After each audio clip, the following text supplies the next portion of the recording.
hello everyone, this is Anjali here. Welcome back to my channel Entrance Exam Guide. Today I am going to start with 9th session, subject science, chapter number 7, energy flow in an ecosystem. But before that, there is a special announcement that is given by the Aftab sir. Hello everyone, so guys आप लोगों के लिए यहाँ पे जो एक announcement है, जैसे कि आप सभी को पता है कि यहाँ पे जो स्पेशल सीरीज स्टार्ट की जा रही है 9th, 10th, 11th, 12th और एंट्रेंस लेवल के लिए। तो यहाँ पे 11th, 12th को असाइड रखते बात करते हैं 9th और 10th स्टैंडर्ड की। तो यहाँ पे जो भी स्टूडेंट्स 9th और 10th स्टैंडर्ड से बिलोंग करते हैं और इस वीडियो पे आए हैं, वो लोग गाइस कमेंट में अपना व्हाट्सएप नंबर और उसके साथ जो अपना नाम यहाँ पे दे दीजिए, क्योंकि फिर उस नंबर से लाइक फॉर एग्जांपल अगर आप 9th स्टैंडर्ड के तो 9th स्टैंडर्ड का हम एक व्हाट्सएप ग्रुप बनाएंगे, 10th के है तो 10th का एक स्पेसिफिक व्हाट्सएप ग्रुप बनाया जाएगा। उसमें गाइस आप लोग डायरेक्टली हमसे इंटरेक्ट कर सकते हैं। आपके जो भी डाउट्स है, आपके जो भी सजेशंस है या फिर कोई एक पर्टिकुलर टॉपिक में आपको डाउट है, वहां पे हमें पूछ सकते हैं। हम जरूर उससे सॉल्व करके आपकी मदद करने की कोशिश करेंगे। उसी के साथ अगर और कोई भी गाइस जैसे हम कोई वीडियोस डालते हैं जो कि आप लोगों के लिए बेनिफिशियल हो सकता है, आपके स्टैंडर्ड वाइज आपके सब्जेक्ट वाइज हम वीडियोस डालेंगे, तो वो भी हम वहां पे शेयर कर सकते हैं। और आप जो डायरेक्टली आपके हेल्प चाहिए, जो भी सजेशन है, जो भी आप लोगों को जो है अगर अपने स्टैंडर्ड के हिसाब या सब्जेक्ट के हिसाब से मदद चाहिए, आप डायरेक्टली वहां पे हमें पूछ सकते हैं। तो आप लोग कमेंट सेक्शन में अपना आपका जो है व्हाट्सएप नंबर और उसके साथ जो आपका नाम जरूर डाल दीजिए। Thank you. So Anjali ma'am, let's continue. What is meant by energy? अब energy flow in an ecosystem में एनर्जी क्या होती है, फ्लो क्या होता है, इकोसिस्टम क्या होता है, ये सब जानना इंपॉर्टेंट है। तो उसके लिए पहले हमें पता चलना चाहिए कि what is mean by energy, energy क्या है और एनर्जी हमें कहाँ से मिलती है, फिर हम एनर्जी के सोर्सेज क्या है, कंज्यूम कैसे करते हैं, यूज कैसे करते हैं, ये सारी चीजों का नॉलेज हमें होना चाहिए। इसके लिए apart from text book there is some extra knowledge based on energy and flow and ecosystem. So how we get energy, energy जैसे कि लास्ट प्रीवियस चैप्टर में क्लासिफिकेशन ऑफ प्लांट्स में हम लोग ने फोटोसिंथेसिस, रेस्पिरेशन, रिएक्शन ये सब हम लोग ने पढ़ा हुआ था। तो energy is nothing but it is formed by the respiration reaction. मैंने आप लोगों को पहले ही बताया था कि photosynthesis reaction is only done by the green plants and respiration all living organism perform respiration, because of that energy is reduced or it is produced.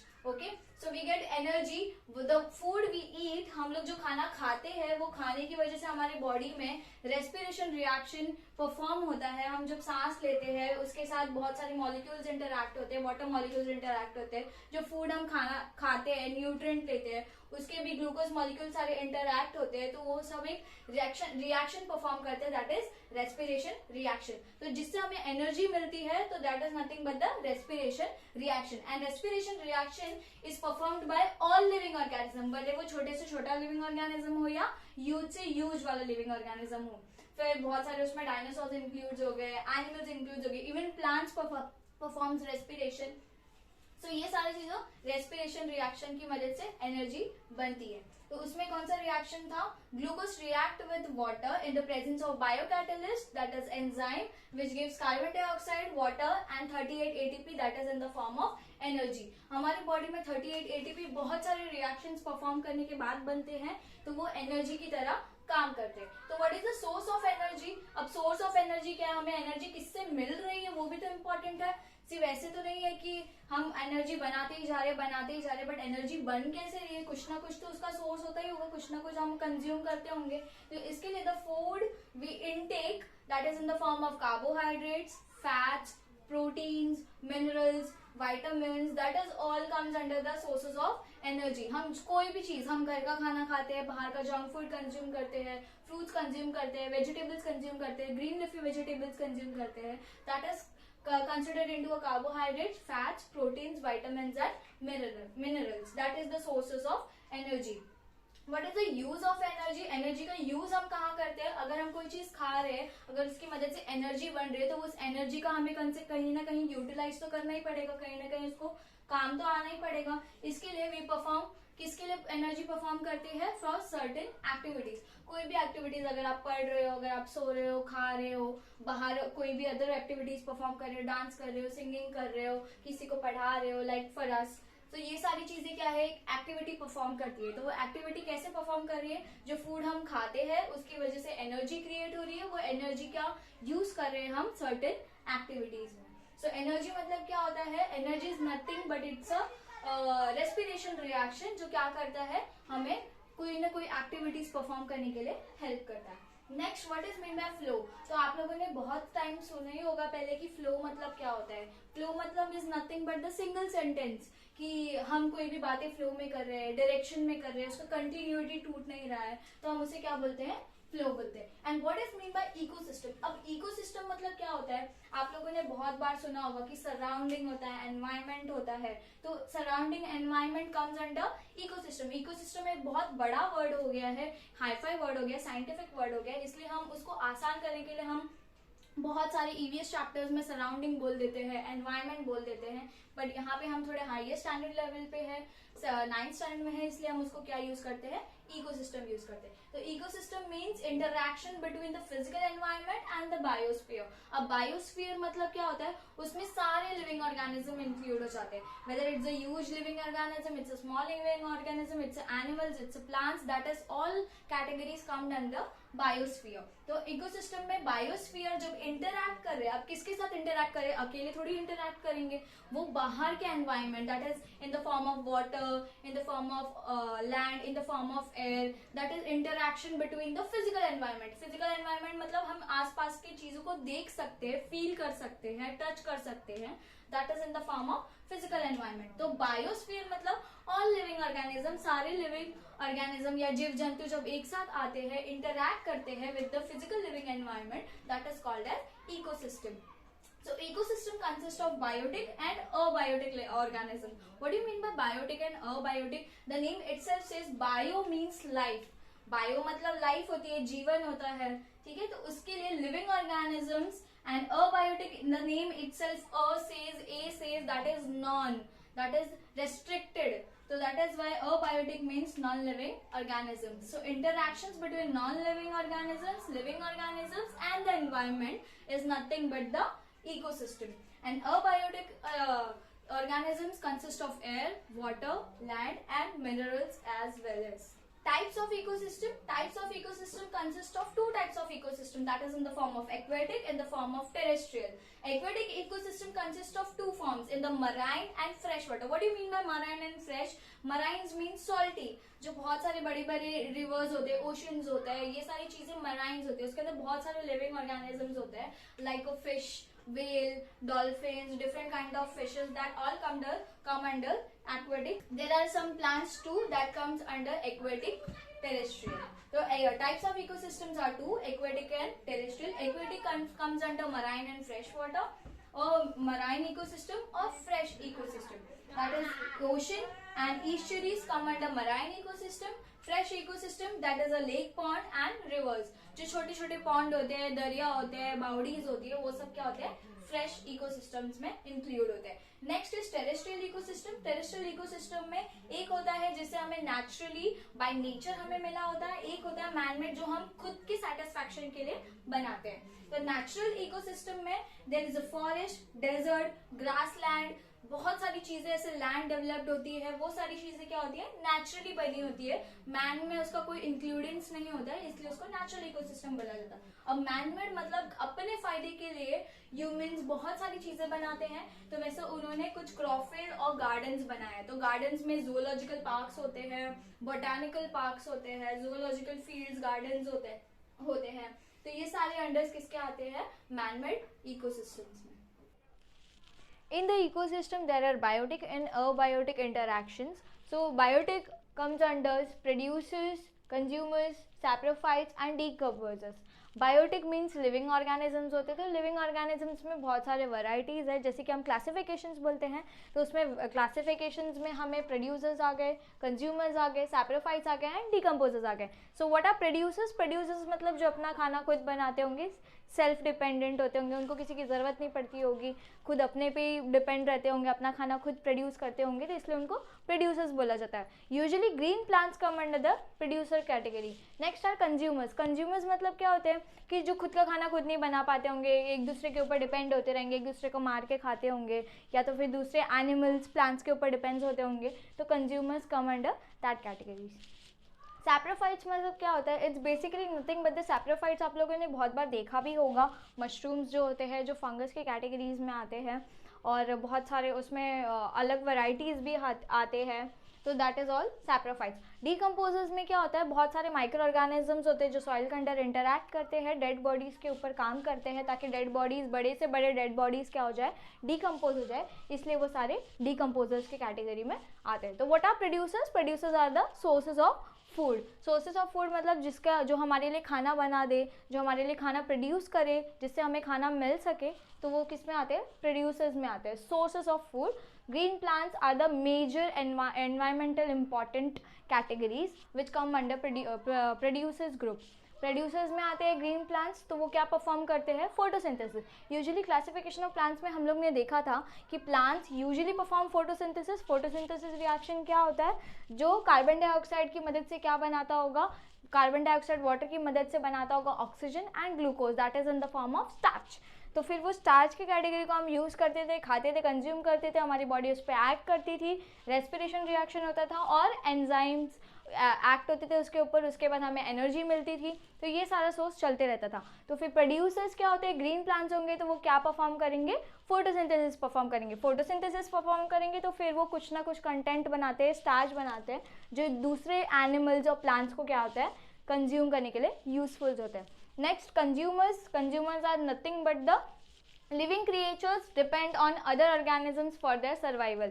अगर plants नहीं होंगे, एनिमल्स नहीं होंगे, हम दूसरे लोगों को खा नहीं पाएंगे, तो फिर हमारे लिए एनर्जी कंटेनमेंट कम हो जाता है। तो कंज्यूमर्स क्या होते हैं? बेसिकली दूसरे प्लांट्स या फिर दूसरे एनिमल्स के ऊपर डिपेंड होते हैं अपने सर्वाइवल के लिए, इसके लिए उनको कंज्यूमर्स कहा जाता है। डीकम्पोजर्स क्या होते हैं? डीकम्पोजर्स ऑर्गेनिजम्स होते हैं जो दूसरे ऑर्गेनिजम्स, मरे हुए ऑर्गेनिजम्स के ऊपर एक्ट करते हैं और अपने तरीके से उसको डीकम्पोज करते हैं, इसलिए उनको क्या बोला जाता है? डीकम्पोजर्स बोला जाता है। अब डीकम्पोजर्स का इंपॉर्टेंट रोल क्या है? जो ह्यूज बड़े बड़े एनिमल्स होते हैं जिनको कोई भी एनिमल्स नहीं कंज्यूम करते होंगे, तो उसके डेड बॉडीज़ के ऊपर डीकम्पोजर्स बहुत सारा काम करते हैं और उनको क्या करते हैं? सॉइल के अंदर डीकम्पोज कर देते हैं। Next, producers. Producers are the green plants. Consumers have varieties or categories which come under primary consumer, secondary consumers, top or apex consumer. Next is omnivorous. आप लोगों ने बचपन से सुना होगा, there are herbivorous, there are carnivorous, there are omnivorous. Herbivorous वो होते हैं जो green plants consume करते हैं, flesh मीट वगैरह नहीं खाते होंगे, प्योर वेजिटेरियन होते होंगे, they are herbivores.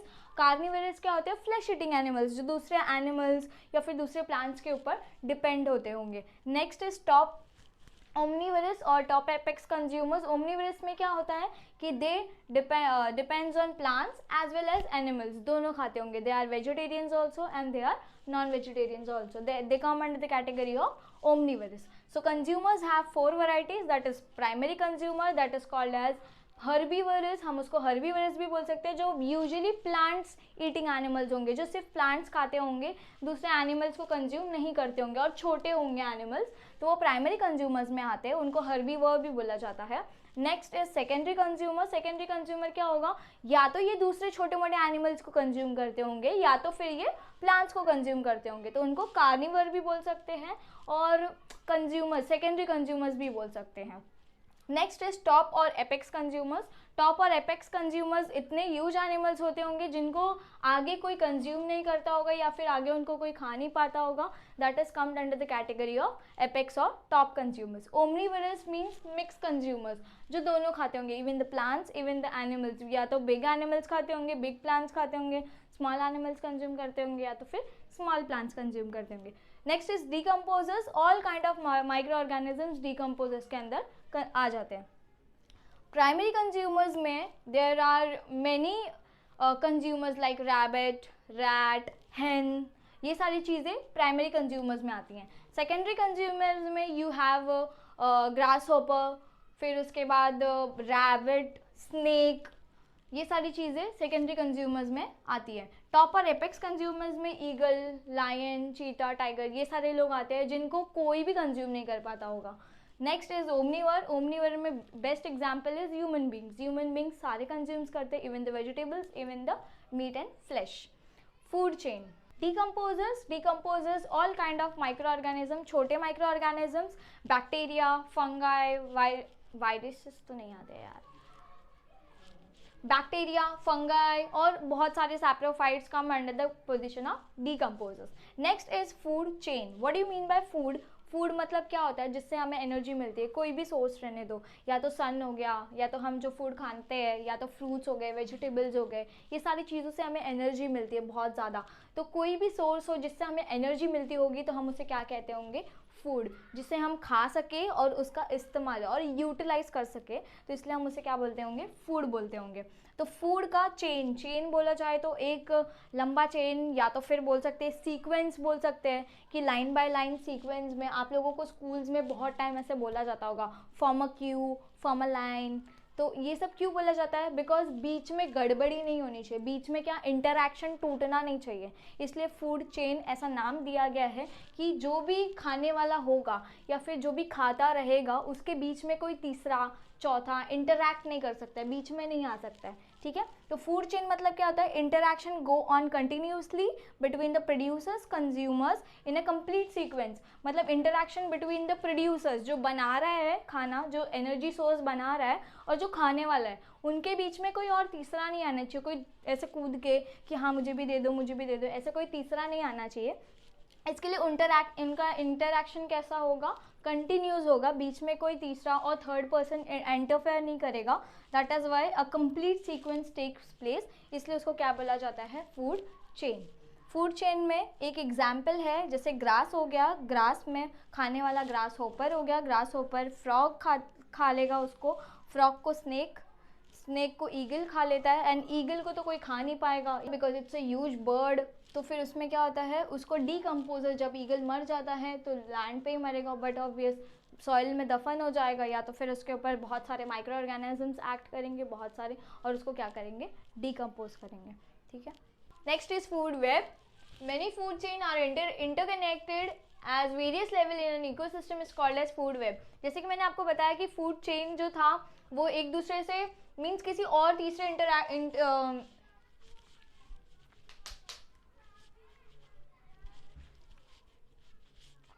Next is food web.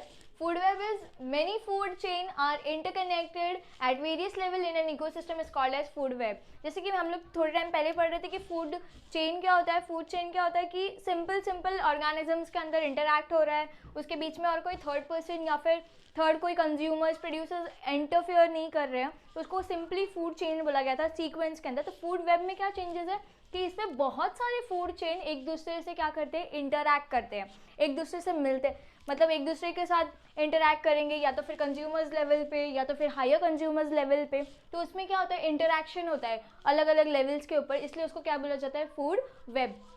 थोड़ी देर पहले मैंने आपको बताया था कि सिंपली रैट ग्रास को खाता है, रैट को स्नेक खाता है, रैबिट खाता है, तो वैसे कैसे वो सीक्वेंस में था और कोई थर्ड पर्सन या फिर थर्ड कंज्यूमर उसको इंटरैक्ट नहीं कर रहा था। बट यहाँ पे ग्रास को खाने वाले के लिए बहुत सारे ऑप्शंस है, जैसे कि डियर भी ग्रास को खा सकता है, रैबिट भी खा सकता है, ग्रास होपर भी खा सकता है, रैट भी खा सकता है।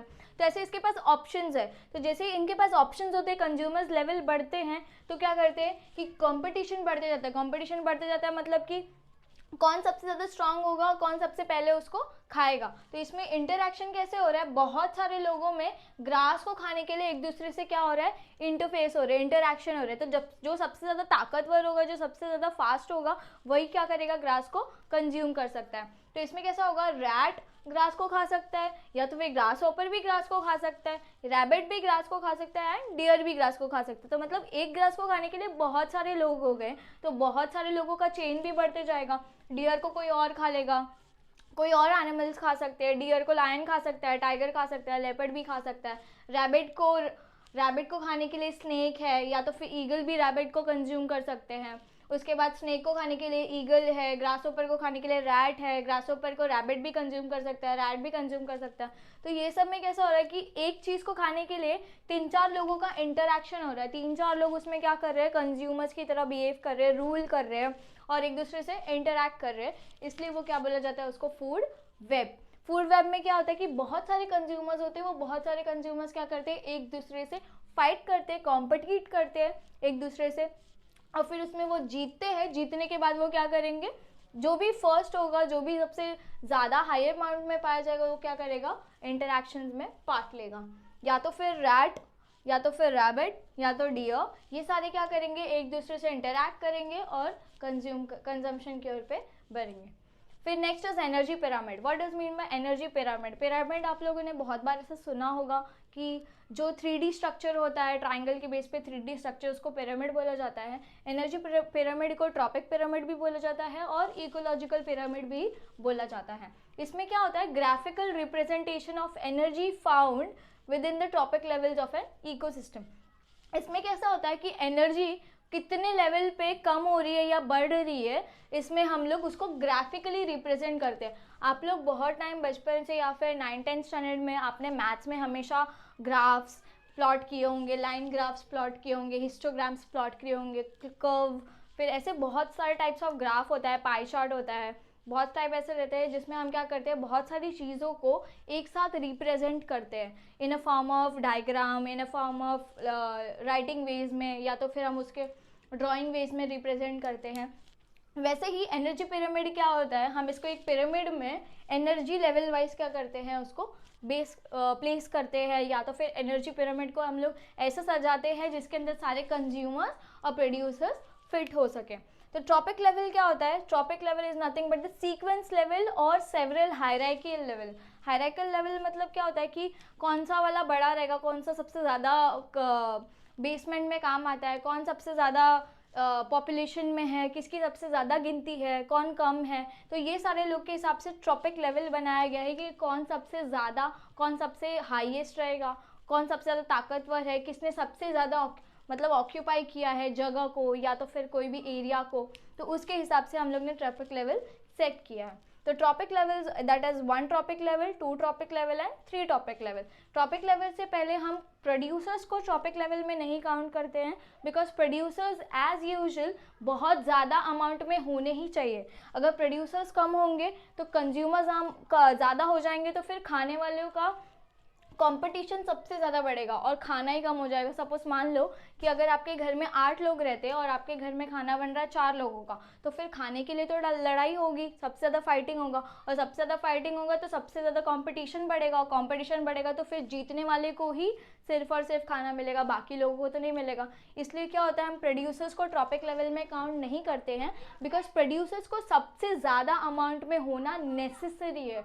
नेसेसरी मतलब इम्पॉर्टेंट है. अगर पेड़, प्लांट्स, ये सारी चीज़ें कम हो जाएंगी, एनिमल्स ही एनिमल्स रहेंगे या ह्यूमंस बीइंग्स ही सिर्फ रहेंगे, तो फिर खाने वाली कंपटीशन के लेवल्स में ज़्यादा हो जाएंगे. मतलब एक दूसरे में मार ज़्यादा हो जाएगा, एक दूसरे के ऊपर फाइट करेंगे, वो एरिया को कैप्चर करेंगे, सिर्फ और सिर्फ वही लोग खा सकते हैं, फिर बाकी लोगों को नहीं मिलेगा. ये सारी चीज़ों को देखकर क्या हो जाता है, प्रोड्यूसर्स को हम ट्रॉपिक लेवल में काउंट नहीं करते. बट कंज्यूमर्स को हम ट्रॉपिक लेवल में काउंट करते हैं, बिकॉज कंज्यूमर्स कोई ज़्यादा भी हो सकते हैं, कोई कम भी हो सकते हैं, कोई मीडियम भी हो सकते हैं. इसलिए हम कंज्यूमर्स को एज ए ट्रॉपिक लेवल यहाँ पे काउंट करते हैं. नेक्स्ट ट्रॉपिक लेवल 1 में हर्बीवर आते हैं. हर्बीवर मतलब ग्रास ईटिंग एनिमल्स, जो भी पेड़ पौधों को खाते होंगे, छोटे मोटे एनिमल्स या फिर डियर टाइप्स एनिमल्स होंगे जो सिर्फ और सिर्फ ग्रीन प्लांट्स कंज्यूम करते होंगे या तो फिर प्लांट्स कंज्यूम करते होंगे, उनको हम ट्रॉपिक लेवल 1 में डालते हैं, that is herbivore. Second trophic level 2 that is carnivore.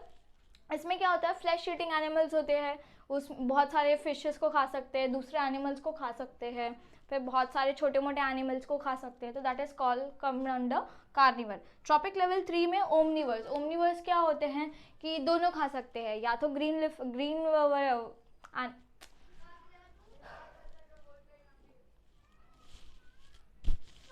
Trophic level 3 में क्या होता है, ओमनिवर. ओमनिवर मतलब दोनों को कंज्यूम कर सकते हैं, या तो हर्बीवर हो सकते हैं या तो फिर कार्निवर हो सकते हैं.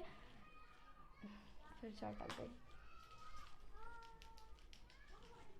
ट्रॉपिक लेवल 3 में ओमनिवर्स होते हैं. ओमनिवर्स मतलब क्या, दोनों खाते हैं, वो तो हर्बीवर भी है एंड कार्निवर्स में, मतलब या तो उनको पेड़ पौधे भी चलेंगे या तो उनको फ्लैशेस भी चलते हैं. इसमें बेस्ट एग्जांपल्स होते हैं ह्यूमन बींग्स जो सब खाते हैं, मतलब लिफी वेजिटेबल्स भी खाएंगे, वेजिटेबल्स भी कंज्यूम्स करते हैं, और फिर flesh eating animals, fish and all meat eating animals. तो ये सारी चीज़ें उसमें क्या होते हैं, ओमनिवर में आते हैं. Next is diagram. पिरामिड होता है, ये 3D स्ट्रक्चर है. 3D स्ट्रक्चर जैसे आपने इजिप्ट में पिरामिड देखा होगा वैसे ही अज्यूम करो. मैंने इसको बोर्ड पे रिप्रेजेंट किया है,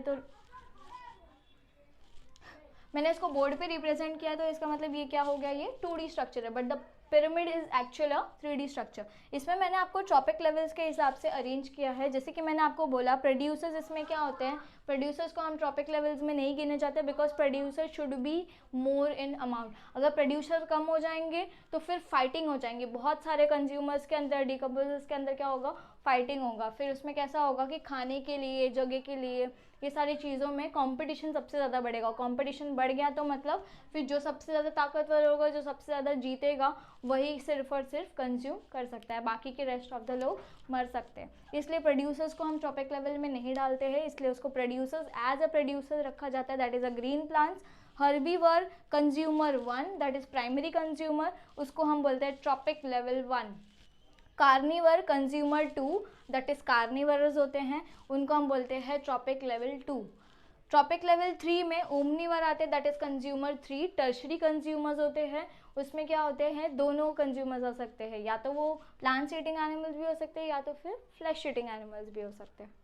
सो हम लोग ने अभी थोड़ी देर पहले देखा कि एनर्जी पिरामिड क्या होता है, ट्रॉपिक लेवल्स क्या होते हैं, ट्रॉपिक लेवल 1, 2, 3 और ट्रॉपिक लेवल के इसमें कौन से एनिमल्स या फिर कंज्यूमर्स ऐड किए जा रहे हैं. This is next the pyramid of energy in an aquatic ecosystem. अब एनर्जी पिरामिड को क्या किया गया है, एक्वेटिक इकोसिस्टम में देखा गया है कि उसके एनर्जी ट्रॉपिक लेवल्स किन किन ट्रॉपिक लेवल्स पे सबसे ज़्यादा है, सबसे कम है, या तो फिर सबसे ज़्यादा होते जा रही है या फिर कम होते जा रही है. तो ऐसे उन्होंने एनर्जी को क्या किया है, अपना ऑप्टिमिस्टम बनाया है. तो इसमें एनर्जी पिरामिड को एक तरीके से ड्रॉ किया है, एक तरीके को रिप्रेजेंट किया है कि उनका एनर्जी लेवल कैसे कैसे बढ़ते जा रहा है या तो फिर कैसे कैसे कम होते जा रहा है.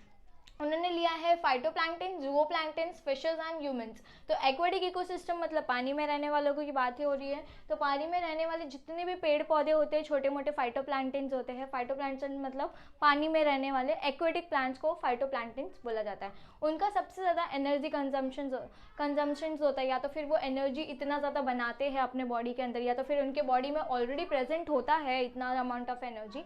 10,000 किलो कैलोरीज का उनका एनर्जी का पावर रहता है. उसके बाद जूओप्लैंक्टन जब उसको कंज्यूम करते हैं, जो छोटे छोटे प्लांट्स पानी के अंदर होते हैं, उसको खाने के लिए छोटी छोटी फिशेस होती होंगी, छोटे छोटे दूसरे माइक्रो ऑर्गेनिजम्स होते होंगे जो क्या करते होंगे, फाइटोप्लैंक्टन्स मतलब जो पानी में रहने वाले प्लांट्स होते हैं उसको कंज्यूम करते होंगे, उसको खाते होंगे. तो उसको खाते रहेंगे तो कुछ अमाउंट ऑफ एनर्जी उनके खाने में वेस्ट होती होगी, इसलिए उनकी एनर्जी लेवल क्या होती जाती है, कम होते जाती है. तो जैसे ही उन्होंने वो प्लांट्स को कंज्यूम किया छोटे छोटे फिशेस ने, तो उनका लेवल ऑफ एनर्जी का कंजम्पशन कम हो गया. उसके बाद जैसे ही वो छोटे छोटे फिशेस को बहुत बड़े बड़े फिशेस ने कंज्यूम किया, ठीक है, तो वो फिशेस को क्या होते जाता है, फिशेस का लेवल जैसे जैसे बढ़ते जाता है एनर्जी कम होती जाती है. जितने हायर फिशेस आते जाते हैं या फिर जितने हायर एनिमल्स आते जाते हैं उनके एनर्जी लेवल कम होते जाते हैं. तो इसमें फाइटोप्लैंक्टन्स में जो वो खाना बनाते हैं वो सब उनके पास सबसे ज़्यादा अमाउंट ऑफ एनर्जी लेवल होता है, पर जैसे ही उनको किसी ने खा लिया तो उनका एनर्जी लेवल क्या हो जाता है, कम हो जाता है. तो जूओप्लैंक्टन्स ने फाइटोप्लैंक्टन्स को जब कंज्यूम किया तो उनका एनर्जी लेवल कम हो गया, उनका एनर्जी लेवल माइनस में चला गया. लाइक 10,000 किलो कैलोरीज था तो उनका एनर्जी लेवल 1000 कैलोरीज में हो गया. उसके बाद फिशेस ने अगर जूओप्लैंक्टन्स को कंज्यूम किया या तो फिर जूओप्लैंक्टन्स लाइक छोटे छोटे फिशेस को बड़े बड़े फिशेस ने कंज्यूम किया तो उनका एनर्जी लेवल 100 किलो कैलोरीज में चला गया. फिर वो फिशेस को अगर ह्यूमंस लाइक ओमनीवर एनिमल्स हम लोग बोले जाते हैं ह्यूमंस को, उनको अगर फिशेस ने कंज्यूम किया, even humans eat a lot of types of fishes, तो हमने जो फिशेस को कंज्यूम किया वो फिशेस का लेवल ऑफ एनर्जी क्या हो जाता है, कम हो जाता है. तो आप जैसे देखते जा रहे हैं जैसे ही कंज्यूमर्स लेवल बढ़ते जा रहे हैं, एनिमल्स बढ़ते जा रहे हैं, उनके एनर्जी लेवल क्या होते जा रही है, कम होते जा रही है. तो the energy transfer that take place at each tropic level there are different level of energy exchanging in the food chain. तो फूड चेन की तरह से ही हो गया. ये पहले छोटा सा प्लांट था, उस प्लांट को किसी छोटे एनिमल ने खाया, उसको बड़े एनिमल ने खाया, फिर इसको किसी और बड़े एनिमल ने खाया. तो जैसे ही वो टॉपिक लेवल अपना बढ़ते जाता है, एनिमल्स बड़े होते जाते हैं, उनका एनर्जी लेवल क्या होते जाता है, कम होते जाता है. तो इसमें जितना भी एनर्जी एक्सचेंज होते जा रहा है फूड चेन में वो रिड्यूस होते जाता है, कम होते जा रहा है या तो फिर डिक्रीज होते जा रहे हैं. तो energy goes on decreasing at the energy level of energy exchange, thus the number of organism also on decreasing. This energy of exchange in an ecosystem is called as pyramid of energy. तो pyramid of energy क्यों बोला जाता है? जैसे ही जितना amount of energy at the base या फिर at the lowest organism में प्रेजेंट होता है, उतना amount of energy at the highest level of organism में नहीं जाता है, एनर्जी कम होते जाता है, जिसकी वजह से क्या होता है, ऑर्गेनिजम्स बहुत बड़े बड़े तो बनते जा रहे हैं पर उनके एनर्जी लेवल क्या होती जा रही है, कम होती जा रही है। इसलिए वो कंज्यूम जितना भी अमाउंट ऑफ वो कंज्यूम करेंगे उतना अमाउंट ऑफ एनर्जी लेवल क्या होगा उनका, कम होता जाएगा। तो अगर वो बहुत बड़े हायर एनिमल्स है तो कोई भी एनिमल को कंज्यूम करेंगे तो उनका एनर्जी लेवल डिक्रीज हो जाएगा। Thus, this pattern of energy exchange in an ecosystem is called as pyramid of energy. इस exchange of energy या तो फिर decreasing, increasing या तो consumers increasing ऐसे बोले जा सकते हैं, तो इन सबको क्या बोला जाता है, pyramid of energy. Next is biogeochemical cycle. The name itself says bio मतलब life, जियो मतलब एनवायरमेंट और साइकिल, केमिकल मतलब उसके अंदर बहुत सारे न्यूट्रिएंट्स मिनरल्स इन्वॉल्व होंगे, इसलिए उसको बायो जियो केमिकल साइकिल बोला जाता है। साइकिल मतलब स्टार्ट जहाँ से हो रहा है एंड भी वहाँ पे ही होगा, ठीक है। दस bio Jio cycle includes the cyclical flow of nutrients within an ecosystem is called as biogeochemical cycle.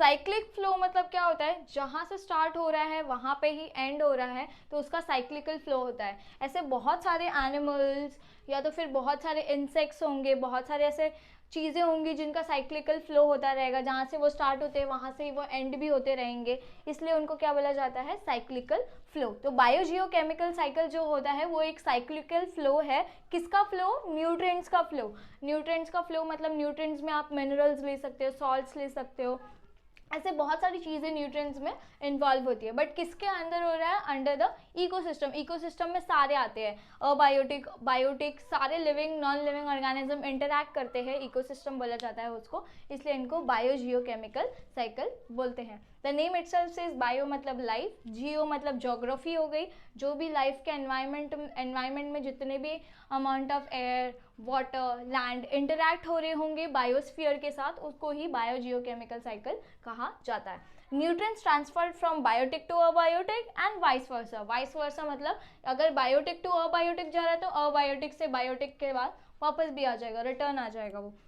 This cycle operates continuously through a biosphere formed by the lithosphere, atmosphere and hydrosphere. हमने पहले भी कभी सुना होगा कि कोई भी living organism या तो फिर कोई भी लाइफ जब एग्जिस्ट करती है तो वो पानी में ही एग्जिस्ट करती है, बहुत छोटी होती है, दिखाई भी नहीं देती है, माइक्रोस्कोपिक होती है। तो वो जितनी भी अमाउंट ऑफ लाइफ बन रही है वो पानी के अंदर बन रही है। उसको यूज़ करने के लिए हम लोग ने उसको लैंड प्रोवाइड किया है, एयर प्रोवाइड किया है। तो ये सारी चीज़ें मिल के, पानी, लैंड या फिर एयर, ये सब चीज़ें जब मिक्सड होती है, जब एक दूसरे से फॉर्म्ड होती है, एक दूसरे को बनाती है, तो एक क्रिएट होता है, एक लिविंग क्रिएचर क्रिएट होता है, that is come under the biosphere. तो ये सारी चीज़ों को लेके एक बायोस्फीयर फॉर्म्ड होता है जिसको हम बोलते हैं बायोजियोकेमिकल साइकिल। तो जो इंटरैक्शन होता है that is abiotic and biotic interaction takes place, तो वो बायोजियोकेमिकल का एक पार्ट हो जाता है।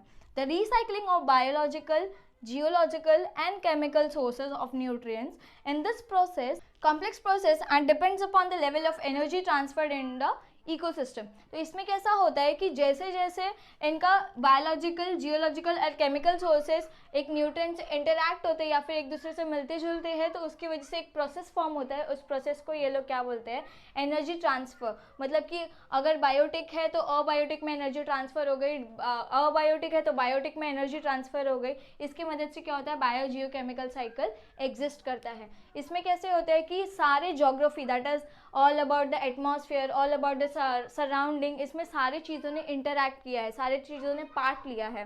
तो it will be a biological way और अ जियोलॉजिकल वे और अ केमिकल वे। तो इसमें जब सारे इंटरैक्ट होते हैं तो क्या होता है?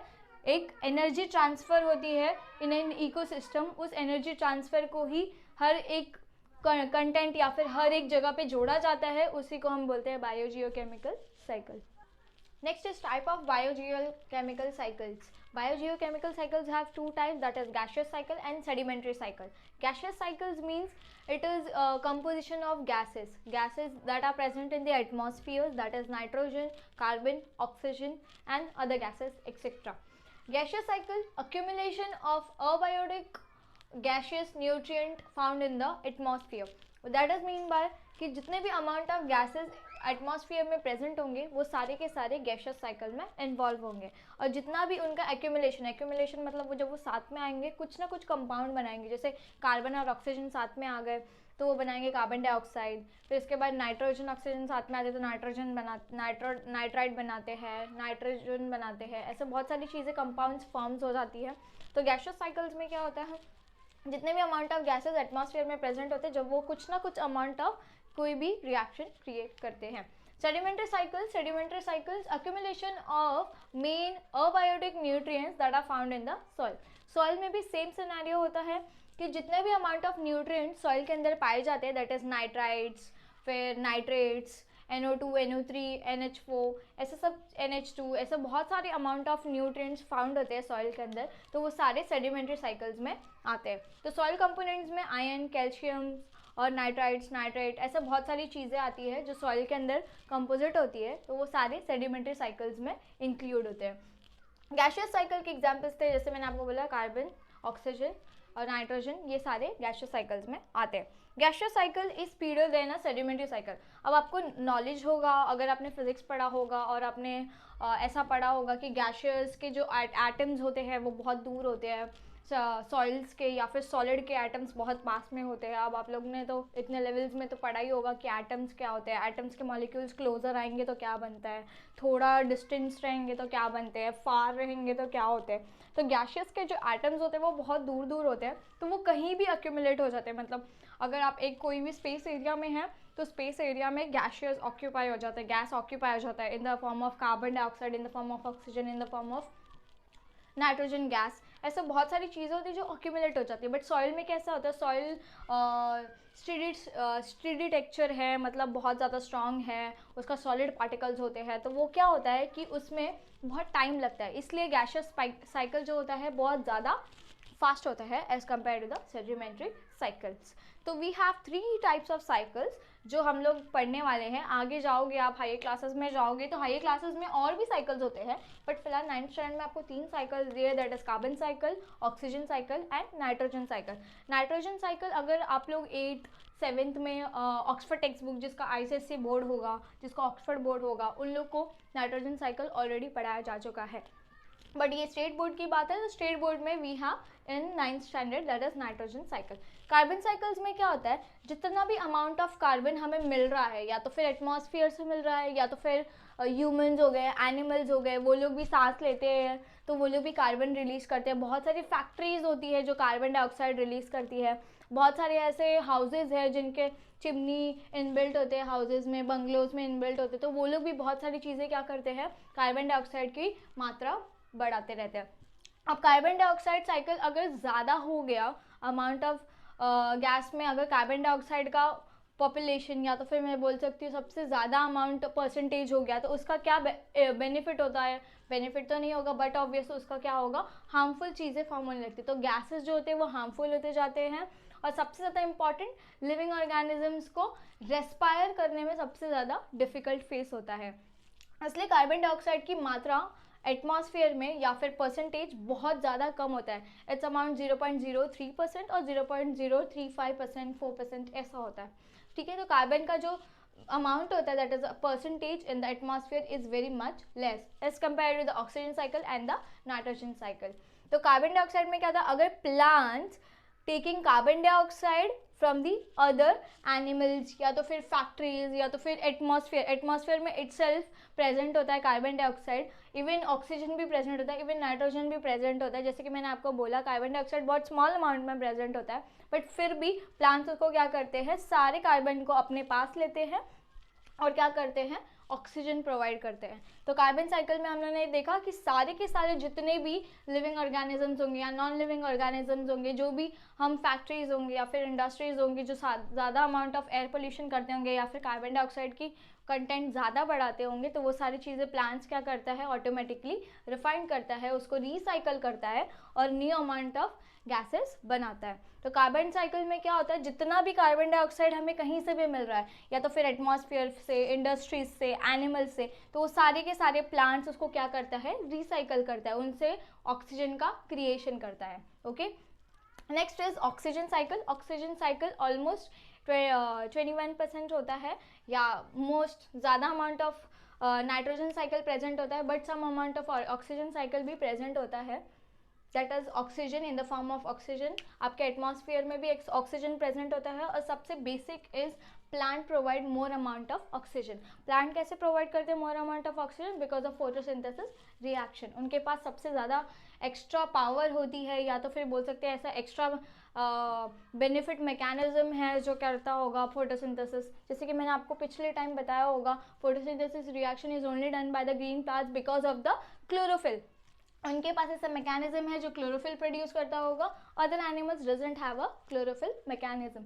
तो फिर इसमें कैसा होता है, कार्बन साइकिल्स में हम लोगों ने देखा कि ऑक्सीजन लिबरेट हो रहा है, या तो फिर सारे के सारे कार्बन प्लांट्स ले लेता है, कार्बन डाइऑक्साइड को प्लांट्स ले लेते हैं और क्या करता है, उसको प्यूरिफिकेशन करता है, रिसाइकल करता है। जैसे हम प्लास्टिक्स को रिसाइकल करते हैं, रीयूज करते हैं, वैसे ही यहाँ पे प्लांट्स उसको क्या करते हैं, रिसाइकल्ड करते हैं। तो वैसे ही ऑक्सीजन साइकिल्स, प्लांट्स हमें ऑक्सीजन देते हैं, इवन हम ह्यूमंस, ओनली ह्यूमंस और अदर लिविंग ऑर्गेनिजम्स, जो बड़े बड़े ऑर्गेनिजम्स हैं, वो लोग क्या करते हैं, वो लोग ऑक्सीजन लेते हैं और सिर्फ कार्बन डाइऑक्साइड देते हैं। हम ऑक्सीजन वापस नहीं दे सकते, बट प्लांट्स क्या करते हैं, ऑक्सीजन को अंदर लेते हैं और या तो कार्बन डाइऑक्साइड बाहर देते हैं, that is in the form of respiration reaction, या तो फिर वो लोग कार्बन डाइऑक्साइड अंदर लेंगे और ऑक्सीजन को बाहर रिलीज करेंगे, that is in the form of photosynthesis reaction. तो प्लांट्स जो होते हैं वो ऑक्सीजन बनाने में यूजफुल होते हैं। और जैसे कि मैंने आपको बोला कि ऑक्सीजन की परसेंटेज ऑलमोस्ट 21% होती है, तो वो ऑलरेडी किस में प्रेजेंट होती है, एटमॉस्फेयर में प्रेजेंट होती है। तो हमें एनिमल्स को या फिर लिविंग ऑर्गेनिजम्स, जो ज़्यादा अमाउंट ऑफ एनिमल्स होते हैं, उनको मेनली ऑक्सीजन कहाँ से मिलता है, या तो प्लांट्स उसको रिसाइकल करते हैं, या तो फिर it will be directly into the atmosphere. Next cycle is nitrogen cycle. Nitrogen is 78% in the atmosphere.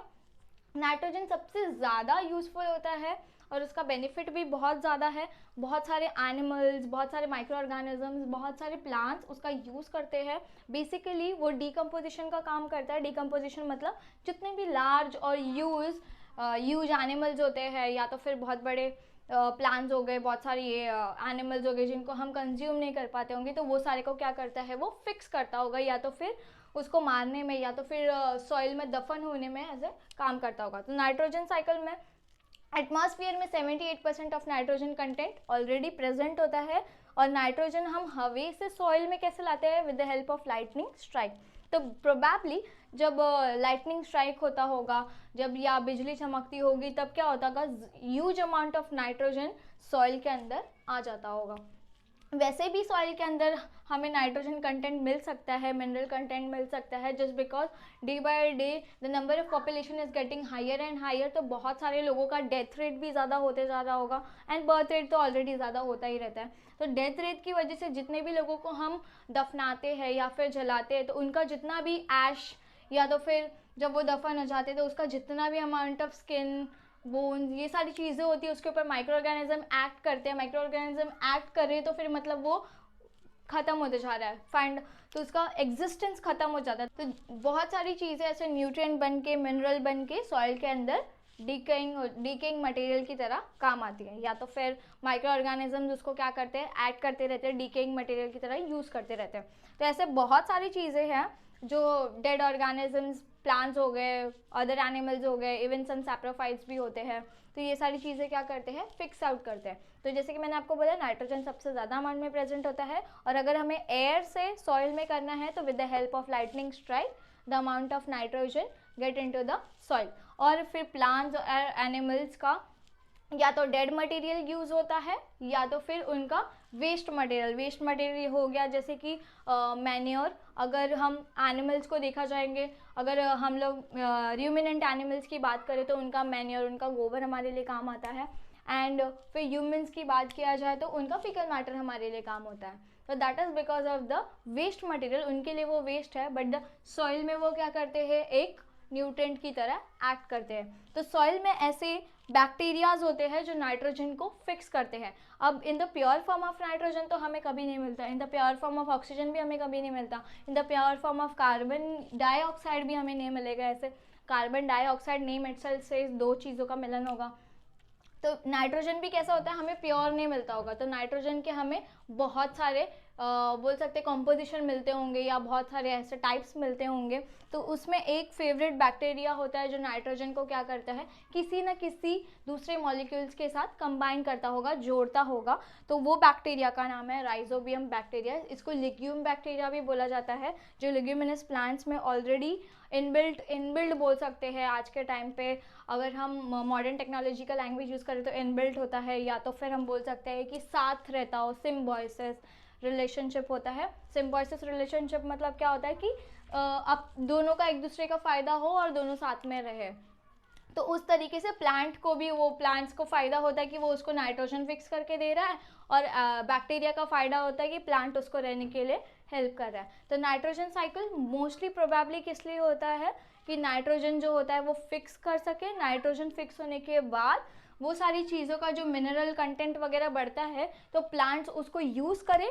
Plants उसको यूज़ करेंगे तो एक न्यू प्लांट ग्रो होगा। न्यू प्लांट ग्रो होगा तो उसको एनिमल्स या तो फिर अदर लिविंग एनिमल्स उसको कंज्यूम करेंगे। अदर लिविंग और एनिमल्स अगर उसको कंज्यूम कर रहे हैं तो उसके बाद क्या होगा, वो वापस बैक टू द सॉइल जाने वाला है। मतलब अगर या तो फिर वो किसी दूसरे एनिमल्स के शिकार हो गए, किसी दूसरे एनिमल ने उसको खा लिया, या तो फिर वो मर गए, तो फिर वो डायरेक्टली क्या हो जाते हैं, सॉइल के अंदर चले जाते हैं। तो मतलब इनडायरेक्टली और डायरेक्टली जो चीज़ जहाँ से आई है वो चीज़ वापस वहीं से चली जाती है। तो वैसे ही इसको साइकिल बोला जाता है कि जहाँ से हम स्टार्ट कर रहे हैं वहाँ पे आके क्या हो रहा है, वो एंड भी हो रहा है एंड अगेन रीस्टार्ट हो रहा है। इसलिए हम इसको रीसाइकल्ड वाला साइकिल भी बोल रहे हैं। एंड इसको साइकिल मीन्स आप जहाँ से स्टार्ट कर रहे हो, जहाँ पे एंड कर रहे हो, उस तरीके से हम लोग इसको प्रेजेंट करते हैं। तो nitrogen cycle basically is the most important cycle. इसमें 78% नाइट्रोजन एटमॉस्फेयर में ऑलरेडी प्रेजेंट होता है। और यूज़ ऑफ नाइट्रोजन का क्या होता है, बहुत सारी जगह पे स्पेशली बैक्टीरियाज और डीकम्पोजिशन बैक्टीरियाज क्या करते हैं, उसको यूज़ करते हैं एज अ डीनाइट्रीफाइंग, या तो फिर डीकम्पोजिशन बैक्टीरियाज उसको डीकम्पोजिशन के लिए यूज़ करते हैं। ऐसे बहुत सारे तरीके यूज़ होते हैं। So with this we have completed this chapter energy flow in an ecosystem. अगर आपको कोई भी डाउट हो रहा है रिलेटेड टू दिस चैप्टर तो आप कमेंट में पूछ सकते हैं। अगर आपको मेरे वीडियोस पसंद आ रहे हैं तो प्लीज़ इसे लाइक कीजिए, सब्सक्राइब कीजिए। Thank you.